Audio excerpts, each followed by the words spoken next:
Hello আমার YouTube পরিবার, আশা করি তোমরা প্রত্যেকে খুব ভালো আছো। আমিও ভালো আছি। আজকে চলে এসেছি আমরা ঘরে থাকা উপকরণ দিয়ে কীভাবে পাঁচফোড়ন মশলা তৈরি করে নেবো। বাজারে তো আমরা কিনতেই পারি, কিন্তু আজকে আমরা বাড়িতে শিখবো।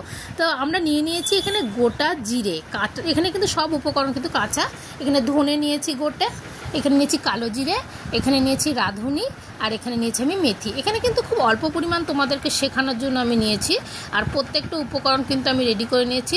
সব পরিমাণ কিন্তু সমান আছে, এখানে মাপ করে নিয়েছি। প্রত্যেকটা কিন্তু এখানে 50 গ্রাম করে নিয়েছি। তোমাদের শেখানোর জন্য কিন্তু আমি অল্প অল্প করে উপকরণ দিয়ে আমি রেডি করেছি আজকে। পরবর্তীতে কিন্তু আমি 6 মাসের জন্য কিন্তু পাঁচফোড়ন মশলা তৈরি করে রেখে দেবো।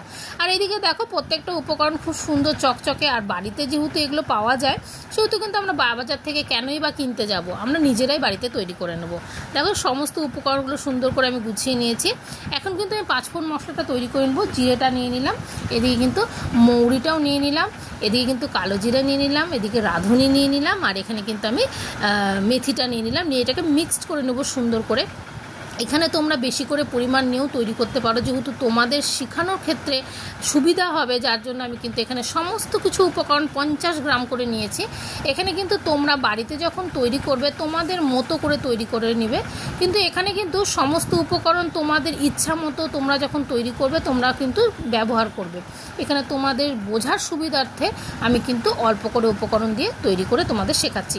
এখানে কিন্তু যেটুকু আমি পাঁচফোড়ন মশলা তৈরি করে নিয়েছি, এটা 1 থেকে 2 মাস কিন্তু চলে যাবে, অনায়াসেই চলে যাবে। যাদের বাড়িতে 3 জন মেম্বার তাদের ক্ষেত্রে কিন্তু এই মশলাটা কিন্তু 1 থেকে 1.5 মাস খুব ভালোভাবেই চলে যাবে। দেখো দেখতেও কত সুন্দর লাগছে। দোকানে আমরা কিনতে যাব কেন, বাড়িতে যখন উপকরণ সব আছে। আর দেখো আমি 6 মাসের জন্য কিন্তু তৈরি করে রাখছি, কারণ আমরা তো বাইরের দোকানের জিনিস বেশিরভাগই অ্যাভয়েড করে থাকি। ঘরের উপকরণ দিয়ে তৈরি করে তোমাদের বিভিন্ন ভিডিওর মাধ্যমে দেখিয়ে থাকি। এগুলো সমস্ত উপকরণ মিক্সড করে কিন্তু এগুলোকে আমি ভালো করে ধুয়ে নেব। ধুয়ে নিয়ে কিন্তু আমি রোদে কুলোই করে শুকোতে দেবো। শুকোনোর পরেও কিন্তু তোমাদের দেখাচ্ছি আমার কিন্তু অলরেডি তৈরি করা হয়ে গেছে।